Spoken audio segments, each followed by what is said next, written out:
partie. Et c'est là que ça va chauffer. Amen. Je prie que le Seigneur m'aide à être bref, afin qu'on ait suffisamment de temps pour prier. Amen. On va prier. Amen.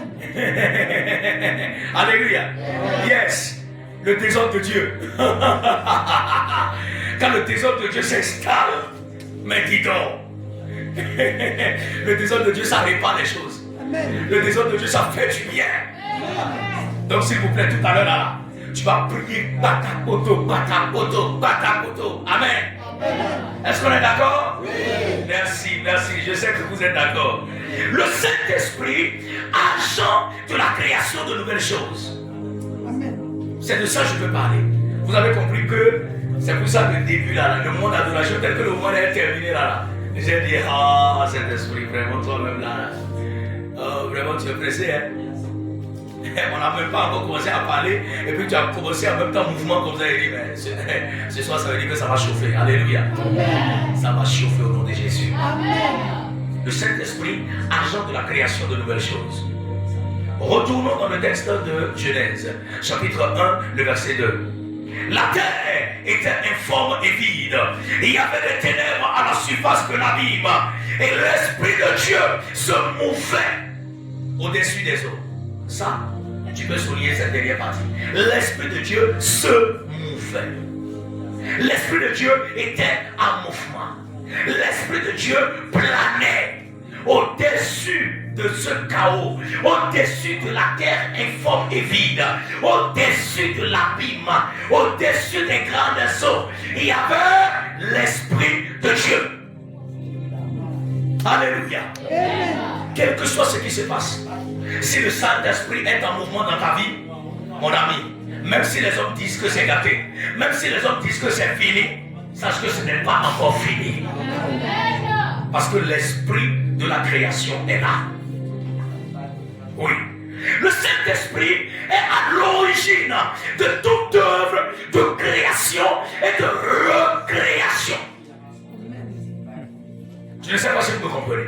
Le Saint-Esprit est à l'origine de toute œuvre de création. Ça, on est à la première étape. Création. Mais il ne s'arrête pas là. Il est aussi à l'origine de toute œuvre de recréation. Voilà. Cela veut dire quoi? Ce qui a été peut-être créé, à un moment donné, a subi des déformations, a subi des dommages. Le Saint-Esprit est encore là pour une œuvre de restauration ou une œuvre de recréation. J'aime le Saint-Esprit, alléluia. Est-ce que tu peux dire j'aime le Saint-Esprit? J'aime le Saint-Esprit. Oui, merci. Vous ne pouvez pas vivre les réalités du royaume des cieux si vous n'avez pas le Saint-Esprit. Chers frères et sœurs, c'est impossible de vivre le meilleur de Dieu, les réalités surnaturelles de Dieu, si vous n'avez pas le Saint-Esprit. Ce n'est pas possible. Vous avez besoin du Saint-Esprit. Nous avons besoin du Saint-Esprit. Amen. Amen. Nous ne pouvons pas expérimenter le pouvoir, l'autorité, la puissance de Dieu si nous n'avons pas le Saint-Esprit. Je répète, on ne peut pas expérimenter le pouvoir, l'autorité, la puissance de Dieu si nous n'avons pas le Saint-Esprit. C'est impossible. Voilà. Ceux qui n'ont pas le Saint-Esprit, ceux qui ne reconnaissent pas le baptême dans le Saint-Esprit, je me demande toujours comment ils se débrouillent. Comment ils font? Comment ils font? Partout où Dieu veut créer, partout où Dieu veut créer, partout où Dieu veut restaurer, partout où Dieu veut recréer, il fait toujours appel à son esprit. Amen. Amen. Alléluia. Amen. Oui. Sachez cela. Dieu ne peut rien créer sans son esprit. L'esprit de Dieu est comme le bras de Dieu. L'esprit de Dieu est comme la main de Dieu. Vous savez, nos mains là, nous avons les membres, pieds, voilà, bras, mains, tout ça. Et tous les membres de notre corps sont reliés à notre cerveau, sont dirigés plutôt par le cerveau. Et lorsque le cerveau commande, voilà, quand j'étends mon bras gauche avec ma main gauche, mais c'est parce que le cerveau a libéré la commande. Voilà. C'est pour cela que lorsque les gens attrapent, il y a une maladie que les gens attrapent, et puis ça déconnecte leur cerveau du reste de leur corps. Quand c'est comme ça, on parle de paralysie. Parce que le cerveau dit, soulève ton bras droit, mais il ne peut pas. Le bras droit n'est plus au courant. Le bras droit n'a plus l'information. Le bras droit ne peut plus rien. Parce que les nerfs qui doivent quitter là pour envoyer l'information, pour activer l'action, pour provoquer l'action, ces nerfs-là sont déconnectés du cerveau. Frères et sœurs dans le Seigneur. Le Saint-Esprit était en mouvement au-dessus du chaos de la terre. La terre informe et vide. La terre qui était enveloppée de ténèbres, au-dessus de l'abîme. Il y avait le Saint-Esprit qui était là et qui bougeait, qui planait, qui bougeait, qui planait. En attendant quoi?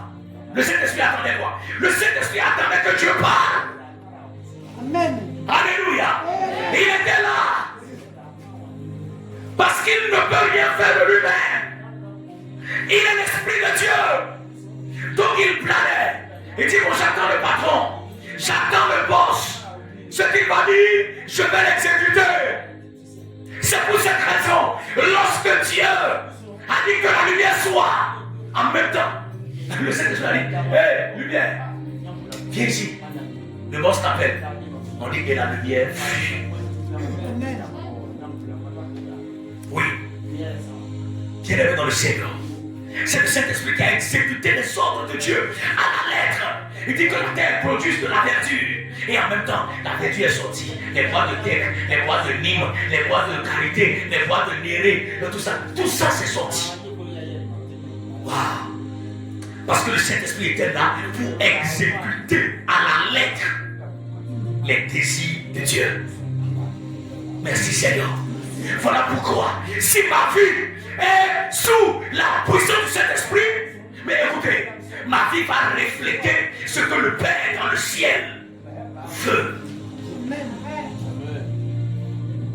C'est pour cette raison que Jésus a dit, lorsque vous priez, dites notre Père qui est aux cieux, que ton nom soit sanctifié, que ton règne vienne, que ta volonté soit faite sur la terre comme au ciel. Ah. Donc bien aimé, voilà, c'est par lui, le Saint-Esprit, que les ossements desséchés ont trouvé un corps, des nerfs, de la chair, de la peau, mais surtout un nouveau souffle de vie. Amen. Lisons Ézéchiel chapitre 37. Lisons ensemble s'il vous plaît. Ézéchiel chapitre 37, le verset 5 à 10. Vous pouvez lire peut-être un peu avant, mais là à la maison. Mais moi je vais commencer à partir du verset 5. Ainsi parle le Seigneur l'Éternel à ses eaux. Voici, je vais faire entrer en vous un esprit et vous vivrez. Amen. Je vous donnerai des nerfs. Je ferai croître sur vous la chair. Je vous couvrirai de peau. Je mettrai en vous un esprit et vous vivrez. Amen. Et vous saurez que je suis l'Éternel. Amen. Je prophétisais selon l'ordre que j'avais reçu. Et comme je prophétisais, il y eut un bruit. Et voici, il se fit un mouvement. Alléluia. Un mouvement. On a besoin d'un mouvement. En cette fin des temps, on a besoin d'un mouvement. Au sein de l'église de Dieu, on a besoin d'un mouvement. Le mouvement du réveil. On a besoin d'un mouvement. Le mouvement de l'esprit. Trop de sommeil. Trop de conneries. Trop de choses qui sont contraires à la parole de Dieu, qui se retrouvent aujourd'hui au cœur de l'église. On a besoin du réveil. Amen. Nous crions de tout notre cœur. Réveil, viens. Alléluia. Voici, il se fit un mouvement et les eaux s'approchaient les uns des autres. Je regardais et voici, il leur fait des nerfs, la chair crue et la peau les couvrit par-dessus. Mais il n'y avait point en eux d'esprit. Ah mais écoutez, si Dieu fait tout ça et il s'arrête à ce niveau-là, c'est qu'il n'a rien fait. C'était des ossements desséchés. C'était, il dit, des os séparés. Os de bras là-bas, os de pied là-bas, os de crâne là-bas. Mais quand le mouvement de l'esprit a commencé, chaque os a retrouvé son partenaire. Amen. Ouais. Et maintenant, Dieu les a donné des nerfs, de la chair et la peau.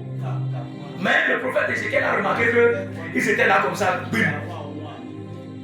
les yeux fermés. Et c'est là le Seigneur a dit non, je n'ai pas terminé. Ézéchiel, je n'ai pas terminé. Alléluia. Je veux faire entrer en eux un esprit. Il me dit, prophétise et parle à l'esprit. Prophétise, fils de l'homme, et dis à l'esprit, ainsi parle le Seigneur éternel. Esprit, viens des quatre vents, souffle sur ces morts. Amen. Et qu'ils revivent. Verset 10. Je prophétisais selon l'ordre qu'il m'avait donné, et l'esprit entra en eux, et il reprit vie, et ils se tinrent sur leurs pieds. C'était une armée nombreuse, très nombreuse. Hier, pendant que je priais, dans la journée, j'ai entendu dans mon cœur, Dieu lève une armée. Amen. Ouais. C'est venu fortement. J'ai crié cela. J'ai répété cela. J'ai crié cela. Je n'arrêtais pas. Dieu lève une armée. Dieu lève une armée. Amen. Chers frères et sœurs, Dieu lève une armée. Amen. L'armée de Dieu est déjà en mouvement. Amen. Je peux vous le dire ce soir. Pendant que je suis en train de parler, Dieu est en train de rassembler ses soldats des quatre coins du monde. There is a great anointing. Il y a une grande onction qui est en train d'être déversée en ce moment. Amen. Mes frères, les temps à venir, nous allons voir des choses. Amen. Est-ce que vous le croyez? Oui. En cette fin de temps, juste avant que Jésus ne revienne, il y a des gens qui vont vivre ce que le diacre Philippe a vécu, des transports en esprit. Amen. Dieu va déplacer des gens en esprit. C'est qu'il les déplace avec ton corps. Il te déplace de Paraco pour t'amener peut-être à Béthérou pour aller accomplir le pour lui rapidement avant de revenir.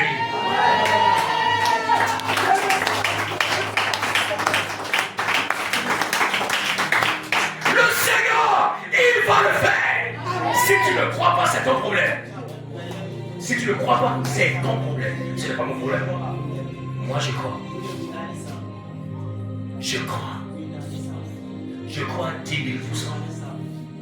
Je crois tellement. Même mes cheveux croient. Alléluia.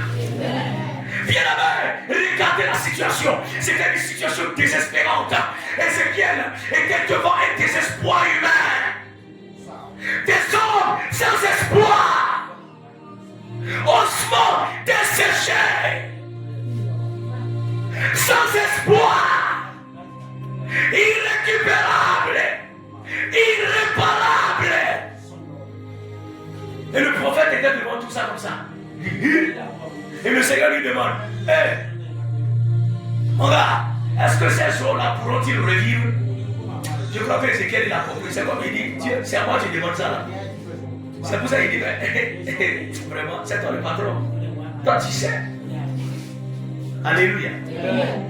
Mais lorsqu'au garage, on amène au garage de mécanicien, peut-être mécanique auto, on amène le véhicule avec une panne d'un certain niveau. Et puis maintenant, quand le propriétaire finit d'expliquer la panne au chef mécanicien, il appelle son apprenti pour dire, est-ce que tu penses qu'on peut faire ça? Est-ce que c'est normal? L'apprenti va dire quoi? Il va dire, mais patron, c'est toi le patron. Mais c'est toi qui sais. C'est toi qui me montre et puis moi je fais non. Alléluia. Amen. Ézéchiel a dit, mais Seigneur, tu le sais. Tu sais. Tu sais ce que tu vas faire. Et quand tu te fais quelque chose, nul ne peut s'opposer à toi. Donc, frères et sœurs dans le Seigneur va lui dire, fais ceci. Parle à ces eaux-là. C'est ça que j'ai dit le matin là. Si vous pouvez entendre Dieu et faire ce que Dieu a dit, mais vous êtes dans le succès. Vous aurez le succès, c'est forcé. Parce que votre information ne vient pas de la radio. Ça vient du ciel. Recevez comme Jésus. Il dit, je ne cherche pas à faire ma propre volonté. Je ne fais rien de moi-même. Mais ce que le Père fait, et je vois là, c'est ça moi aussi je fais. Amen. C'est pour cela que le succès de Jésus a été un succès incontestable. Est-ce que vous avez entendu que Jésus a échoué quelque part? Non, il n'a pas échoué. Parce que tout ce qu'il a fait, c'est dans la volonté de son Père. S'il vous plaît, suivons la volonté de Dieu. Oui. Pendant que Ézéchiel, il voyait ces ossements-là, tout ça, vous savez, Dieu lui voyait déjà une armée nombreuse. Parce que Dieu voit la fin avant le commencement. Dieu voit la finalité dès le début, même avant le début. Qu'est-ce que vous voyez ce soir? What are you seeing? Tu vois quoi? Qu'est-ce que tu vois ce soir, maman? Frère, que vois-tu dans ta vie? Que voyez-vous dans cette église? Tu vois des ossements desséchés. Tu vois l'irréparable. Tu vois l'irrécupérable. Oh, cet enfant-là, il est irrécupérable. C'est selon toi. Mais le Seigneur peut le récupérer. Amen. Que voyez-vous ce soir? Vous voyez un foyer que vous ne pouvez plus reconstruire. J'ai entendu des gens qui tiennent des propos du genre, cet homme-là, même si Dieu même descend pour régler notre problème là, on ne pourra plus vivre ensemble. C'est quel genre de parole ça? C'est quel genre de parole ça? Que voyez-vous ce soir? Vous voyez une vie en ruine? Votre vie est ruinée, c'est ça? Même si elle est ruinée. Peu importe l'état dans lequel vous vous trouvez ce soir. Ici se tient l'Esprit de Dieu, par lequel Dieu a créé le monde. Et j'aimerais vous dire que l'Esprit de Dieu, il apportera la restauration dans votre vie. Alléluia. Le Saint-Esprit, c'est lui qui a ramené Jésus dans les morts. Écoutez, Dieu est un Dieu organisé. Quand on dit Dieu le Père, Dieu le Fils, et puis le Saint-Esprit, c'est pas trois dieux, non. Mais c'est trois manifestations de Dieu. Alléluia. Mais l'un ne prend pas la place de l'autre. Quand Jésus a été déposé dans la tombe, le troisième jour, Dieu a dit à l'Esprit, il fallait le réveiller. Amen. C'est le moment. Va le réveiller. Romains chapitre 8, le verset 11. Il dit, et si l'Esprit de celui qui a ressuscité Jésus d'entre les morts habite en nous, celui qui a ressuscité Christ d'entre les morts rendra aussi la vie à vos corps mortels par son Esprit qui habite en vous. Voilà. Par l'Esprit de Dieu, nos corps mortels recevront la vie. Frères et sœurs, je veux rapidement donner deux conditions. Je ne vais pas trop parler. Deux petites conditions pour recevoir l'Esprit. Pour être sous la puissance de l'Esprit. Deux petites conditions. On ne va pas trop parler. La première condition, c'est de demander à recevoir l'Esprit. Juste demander. Juste demander. Père, ton Saint-Esprit là, je veux ça. Amen. C'est grâce à lui que les apôtres ont bouleversé le monde. C'est pour cela que Jésus leur a dit, ne vous éloignez pas de Jérusalem. Attachez-vous. N'organisez aucune campagne d'évangélisation. N'allez à aucune mission. N'ouvrez aucune église. Jusqu'à ce que vous ayez reçu le Saint-Esprit. Acte 1 de verset 8. Recevrez une puissance. Le Saint-Esprit sur vous. Et après cela, il dit quoi? Vous serez mes témoins. Les gens n'ont pas Saint-Esprit et ils veulent être témoins. Et voilà pourquoi il y a beaucoup de casse. Voilà pourquoi il y a beaucoup de dégâts. Luc chapitre 11, verset 13. Si donc, méchants comme vous l'êtes, vous savez donner de bonnes choses à vos enfants, à combien plus forte raison le Père Céleste donnera-t-il le Saint-Esprit à ceux qui le lui demandent? Question. Alors, je vais reformuler ça doucement. Autrement dit, qu'est-ce que Jésus voulait dire? Il voulait dire que Dieu, là, il est meilleur que nous. C'est vrai ou c'est faux? C'est vrai. Dieu est meilleur que nous. Dieu nous dépasse en bonté, ça c'est clair. Je dis bon d'accord. Que si nous les hommes là, moi et vous, si nous les hommes, nous savons donner de bonnes choses à nos enfants, il dit mais Dieu là, il donnera le Saint-Esprit à ceux qui le lui demandent. Amen. Voilà la réformulation. Alors, à partir de là, il n'y a plus rien de compliqué. Demandez le Saint-Esprit. Et vous allez le recevoir. Amen. Frères et sœurs, tous ceux qui essayent de vivre la vie chrétienne sans le Saint-Esprit, ils finissent dans la déception, dans la frustration. Et il y a deux groupes qui se dégagent. Le premier, c'est ceux qui, malgré tout, restent dans l'église. Ils se débrouillent. Ils s'efforcent pour rester dans l'église. Mais, ils sont des païens améliorés. Voilà. Ils fumaient un paquet de cigarettes. Mais maintenant, ils s'efforcent pour fumer deux baguettes. Donc, amélioration. Vous comprenez? Ils buvaient 2 litres de soda par jour. Mais maintenant, bon, avec Jésus m'a sauvé, tout ça, bon, maintenant, il prend 2 verres. Païen amélioré. Il n'est pas encore chrétien. Et il est toujours sur la voie. Il avait 4-5 copines qu'il gérait rapidement. Bon, maintenant, il n'a pas abandonné totalement. Mais actuellement, il lutte avec 2. Il a pu éliminer 3. Maintenant, il lutte avec 2. Il dit vraiment, bon, le Seigneur même, il sait que avant là, non, c'était dangereux, hein.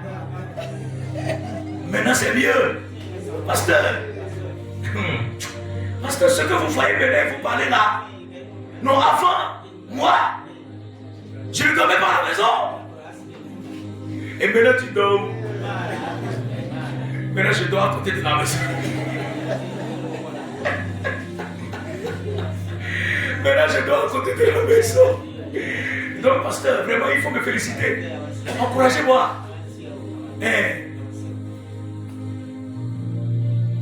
Avant, je finissais tabac de 1000 francs par jour.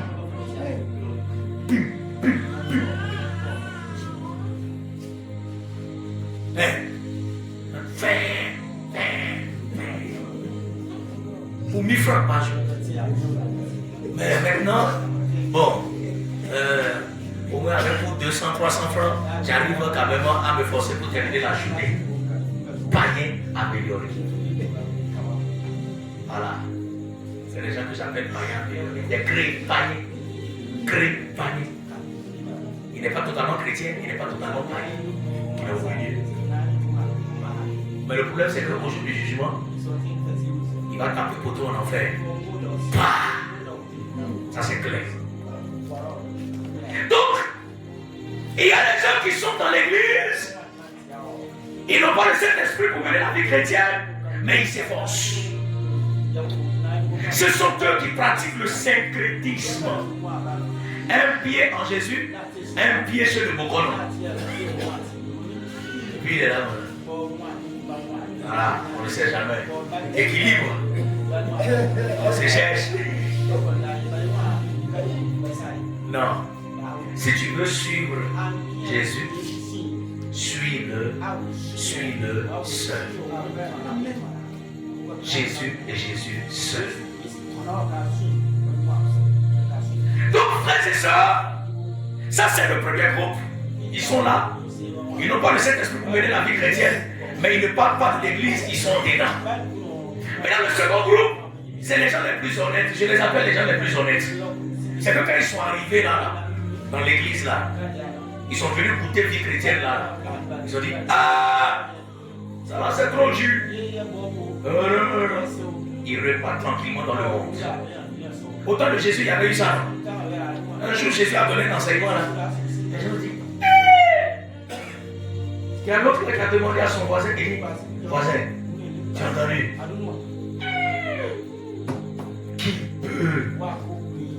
Qui peut vivre cette vie-là? Bon, mon gars, si tu ne pars pas, ils sont partis. Et ils se sont retirés et il ne restait que les disciples. Et Jésus leur a demandé, mais les autres sont partis, mais vous ne voulez pas partir? C'est là que Pierre a prononcé cette phrase. Il dit, maître, à qui irions-nous? Tu as les paroles de la vie.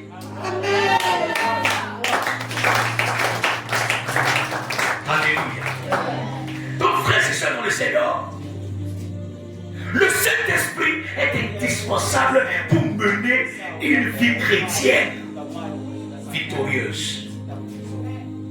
Je dis qu'il est indispensable. Si vous ne le saviez pas, c'est le moment de le savoir. Avez-vous déjà reçu le Saint-Esprit? Est-ce que vous parlez en langue? Ce soir, le Seigneur veut que tu entres en 2026 en étant rempli de la puissance du Saint-Esprit. C'est très important.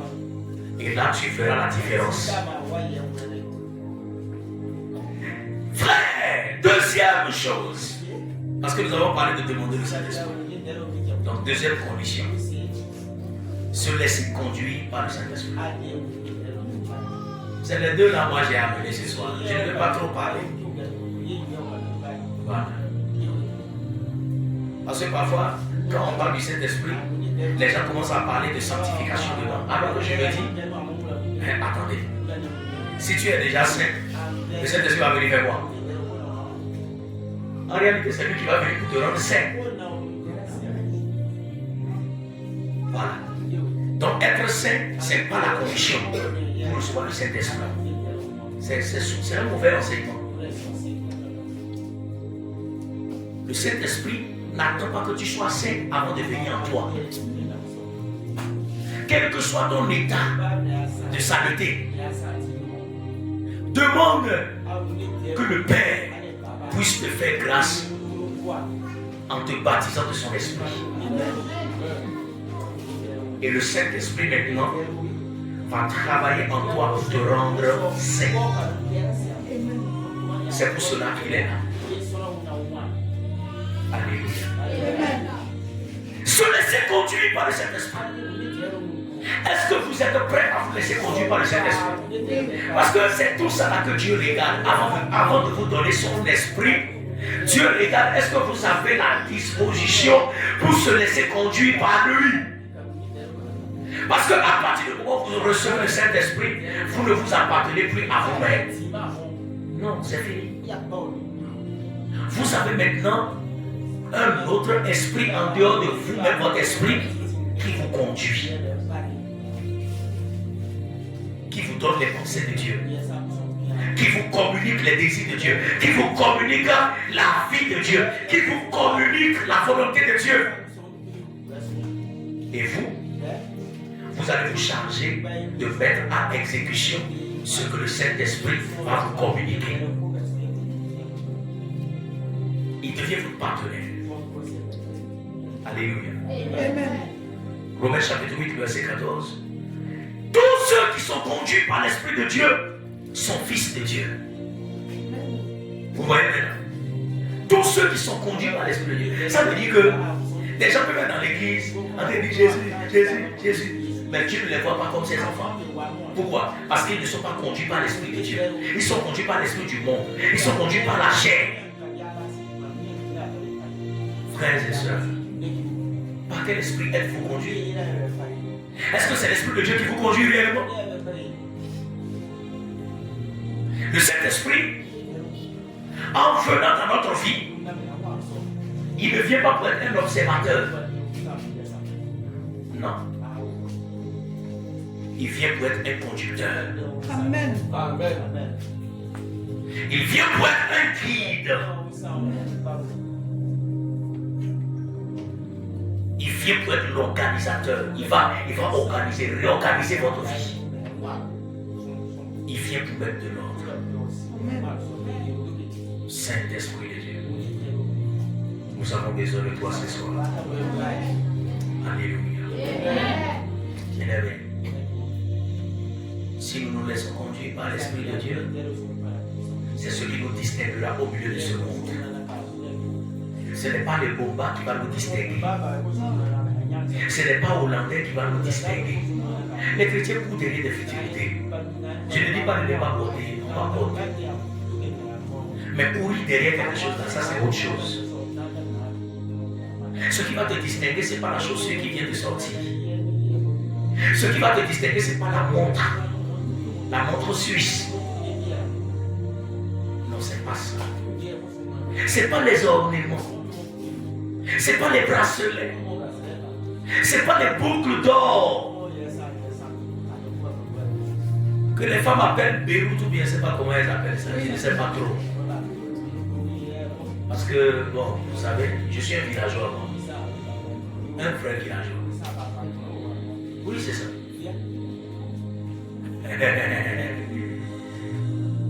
Vous savez que l'habit que j'ai porté dimanche là, je disais aux frères que l'habit là a déjà 13 ans.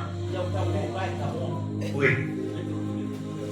Ils ont tous crié à la maison. Hein? Oh, mais il y a des vous ne comprenez pas.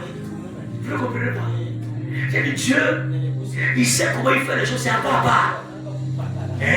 Il sait que moi, enfant de pauvre comme ça, si mon pantalon se déchire chaque 3 jours, mais je risque de me promener avec ma famille au dehors. Vous comprenez? Les grands comprennent.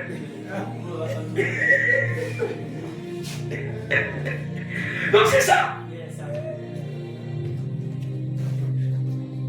Ça a déjà fait 13 ans. Habille là. Et c'est encore neuf. Mais dis donc, je vous ai parlé non? Tu prends le fer. Oh mais dis donc, tu traces phare. Tu ramènes ça. Oh mon Dieu. Je dis, tu prends sa brique comme ça. Amen. Pantalon qui est neuf ne réussit pas le repassage comme ça. C'est les vieux pantalons qui respectent le repassage. Les vieux pantalons. Ça se soumet. Ce sont des pantalons disciplinés. Mais quand il est neuf là, il fait comme ça, alors, non, il faut laver ça pendant 1 an, 2 ans, 3e année. Oh, mais dis donc. Tu vas en soirée avec les gens, dis donc, le gars, c'est un diplomate. Alléluia. Bien-aimés, donc ce qui nous distingue, ce n'est pas notre habillement. Ce qui nous distingue, c'est le Saint-Esprit. Amen. Ce sont les révélations du Saint-Esprit. Voilà ce qui nous distingue. Lorsque à la maison, lorsque en famille, tu peux te lever. Et puis, c'est que le Saint-Esprit te parle peut-être pendant un moment de prière. Et tu appelles. Tu dis, ah maman, vous êtes là. Maman, je veux prier pour toi. Et tu pries pour elle. Dis à mon fils, c'est quoi? Non, le Seigneur m'a parlé. Voilà ce qui te distingue dans la famille. Quand les choses veulent se passer, le Seigneur te les révèle. Oui. Il y a des choses que le Seigneur nous avertit à l'avance. On est déjà au courant. Et quand on voit ça se manifester, on dit, oh, Satan, tu as échoué. Dieu nous a déjà parlé. Voilà. Bien-aimé dans le Seigneur. Voilà ce qui nous distingue. Dans une entreprise, avec le Saint-Esprit, tu peux avoir des révélations sur le marché. Patron, tel que je vois là, les stocks qu'on a, on a qu'à libérer ça vite. Le marché peut s'écouler. Qui t'a dit ça? Non, le Seigneur m'a parlé.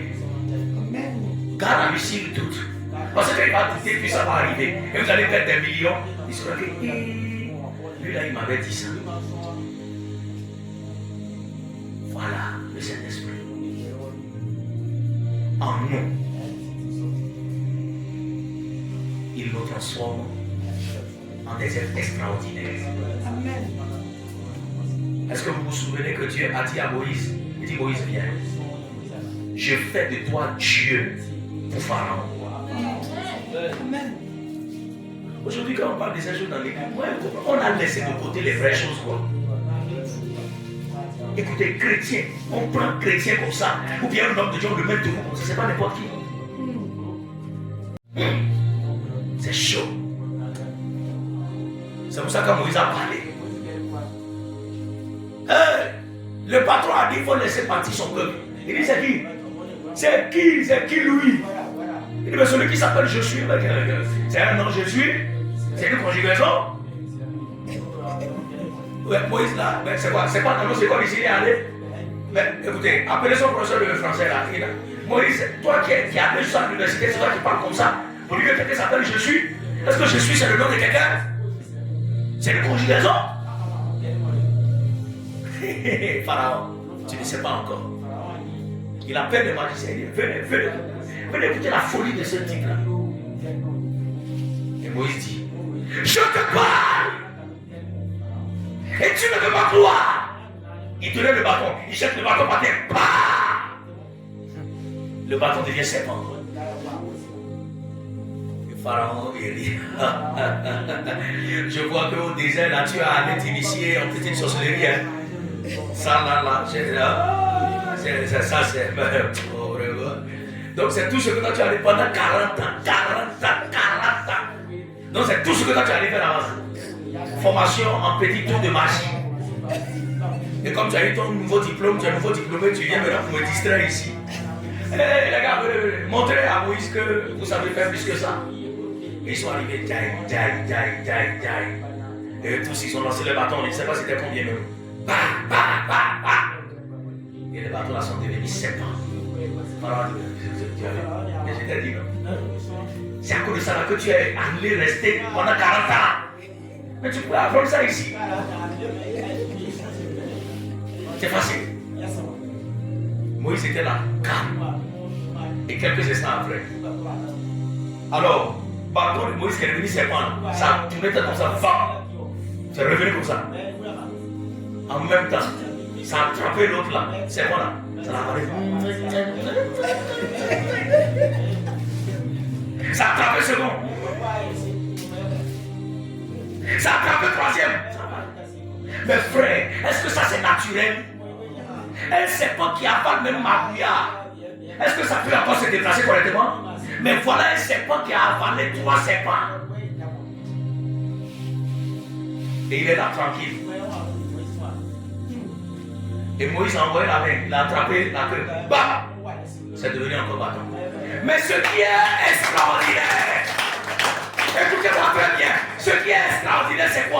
le bâton de Moïse pesait toujours le même poids. Amen.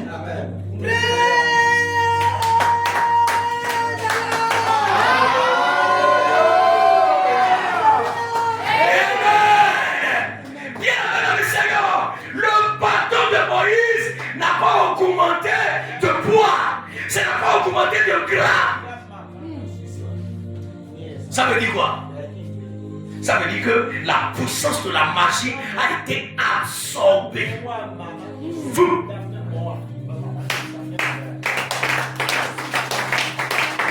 Frères et sœurs dans le Seigneur, ce que je vous dis là, dans votre quartier, dans votre famille, le Seigneur fera de toi Dieu. Peut-être que quelqu'un va dire, ça c'est quel enseignement le pasteur donne comme ça? Tu ne comprends pas. Que le Seigneur t'aide à comprendre. Parce que je parle de la parole où Dieu dit à Moïse, Moïse, à partir de maintenant, je fais de toi Dieu. Pour Pharaon. Ça veut dire quoi? Un instrument de jugement, un instrument de terreur. Et vous avez vu comment Moïse a remué l'Égypte. Quand il dit à Pharaon, il dit Pharaon, ce que je dis et puis tu... Bon, je vais et je reviens. C'est toi-même qui vas me chercher dans le pays là aujourd'hui. Attends. Il frappe le Nil. Bah! L'eau du Nil devient du sang. Mes frères, Pharaon commence à le chercher vraiment. Appelez-le, Moïse. Toi vraiment, donc on ne peut plus s'amuser avec toi. Hein. C'est un petit amusement là que tu as commencé à changer les choses dans le pays comme ça. Et les lois sont renversées, on ne comprend plus rien. Oh non. Bon, tu sais, il faut parler à ton Dieu là. Tu as dit ça fait comment?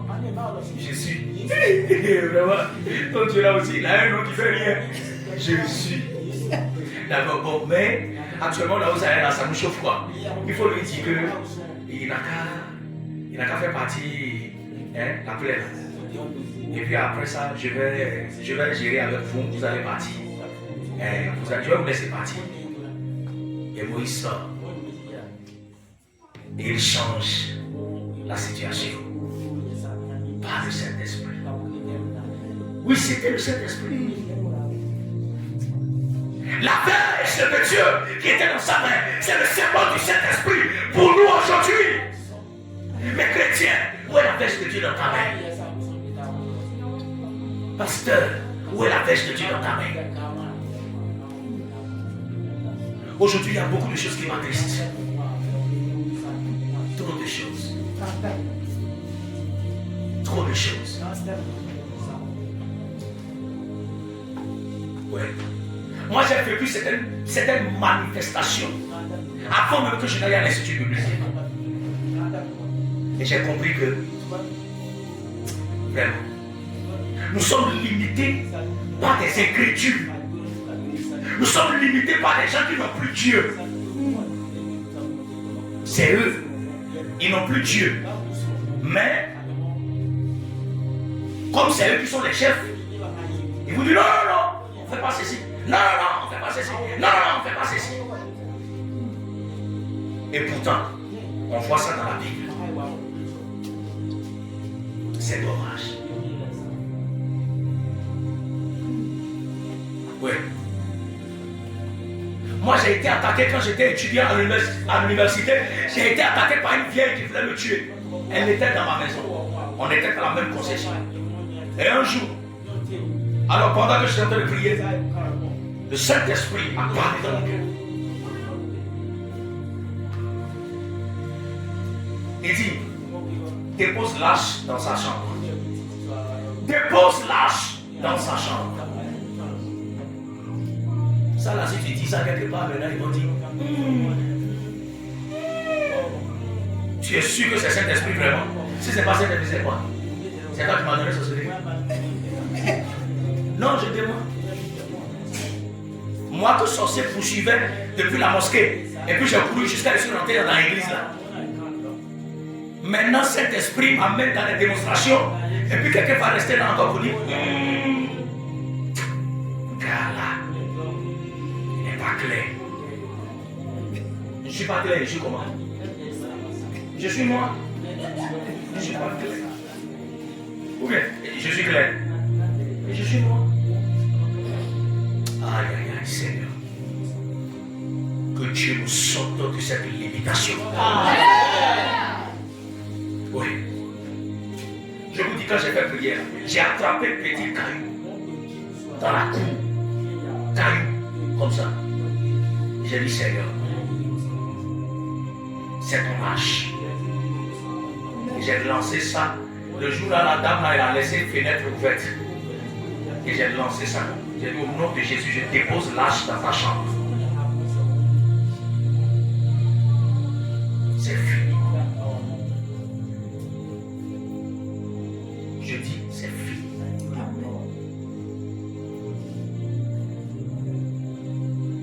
Quand j'ai fini de faire ça, je suis allé la voir, là où elle vend, au marché. Et je l'ai salué, j'ai dit, maman. Elle dit, tonton Malik, assieds-toi. La nuit, j'ai dit, dame là, elle a fait jusqu'à, elle est venue rester devant moi comme ça, nue. Moi, enfant d'autrui. C'est comme ça que ça se passe. On va dire, oh, mon enfant allait étudier à l'université, il est mort là-bas. Mais non, ce n'est pas tous les enfants qu'on tue là-bas. Amen. Eh oh. Il y en a qui ont des têtes dures. Des têtes dures par le Saint-Esprit. Je suis allé la voir. J'ai dit, maman, il faut donner ta vie à Jésus. Parce que je sais ce qui est déjà déposé à la maison. Ce que je vous dis, je le dis devant le Seigneur. J'ai dit, maman, mais c'est que ça me donne à Jésus. Il faut donner ta vie à Jésus. Elle dit, tonton Malik, un sait. Elle dit, ah, grand-maman, quand tu as redonné le nom, tu suis en train de dire la vérité. Oui, je l'ai averti. Quand un homme averti en vaut. Allez. Je l'ai averti. Lorsque l'âge de Dieu est rentré et déposé dans la maison de Dagon, est-ce que Dagon a tenu?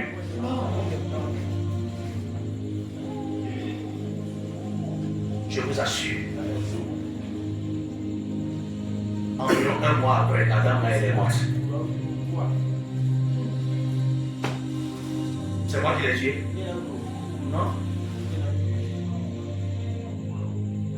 L'âge de Dieu qui a tué Ouza, c'est la même âge qui a béni Obed. C'est une affaire de principe. Respectez les principes. Soyez en accord avec l'âge. Et l'âge ne vous fera pas du mal. Amen.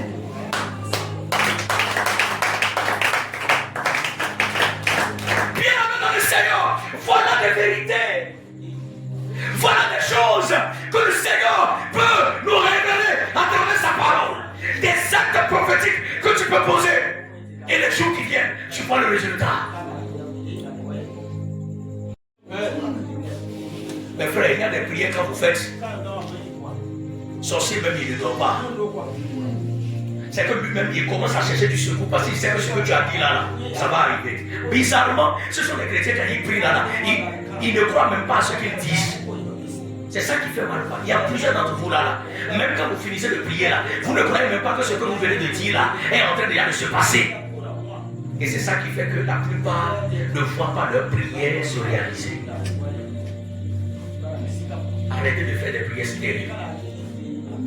Et pour ne plus faire des prières stériles, soyez conduits par le Saint-Esprit. Ce soir, recevez le Saint-Esprit. Au nom de Jésus-Christ. Nous allons prier.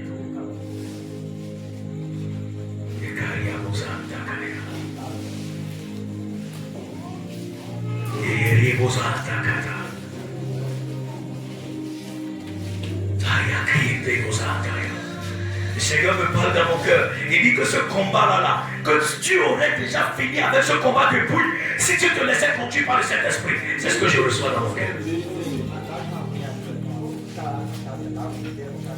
Le Saint-Esprit me dit, Il dit que ce combat-là, ce combat avec lequel tu étais dedans, il dit que ce combat-là, que tu allais déjà finir avec ça depuis si tu te laissais conduire par le Saint-Esprit.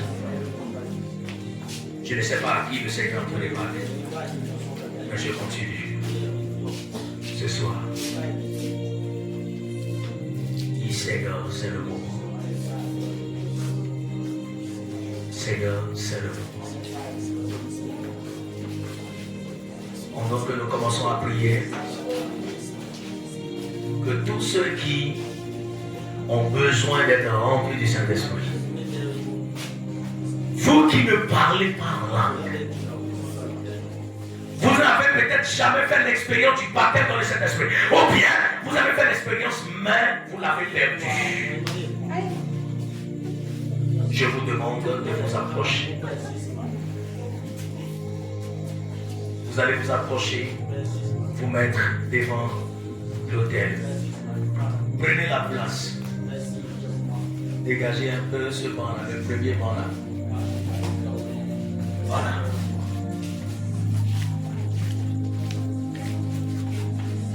Seigneur, merci Jésus. Saint-Esprit, Saint. Est-ce que quelqu'un peut dire, Seigneur, je ne veux pas rentrer en 2026 sans la puissance du Saint-Esprit. Je ne veux pas entrer en 2026 sans la puissance de la Pentecôte. La puissance du Saint-Esprit. Venez, mettez-vous à genoux, ne regardez pas quelqu'un, soyez libre, soyez à l'aise. On est là pour prier. Ne vous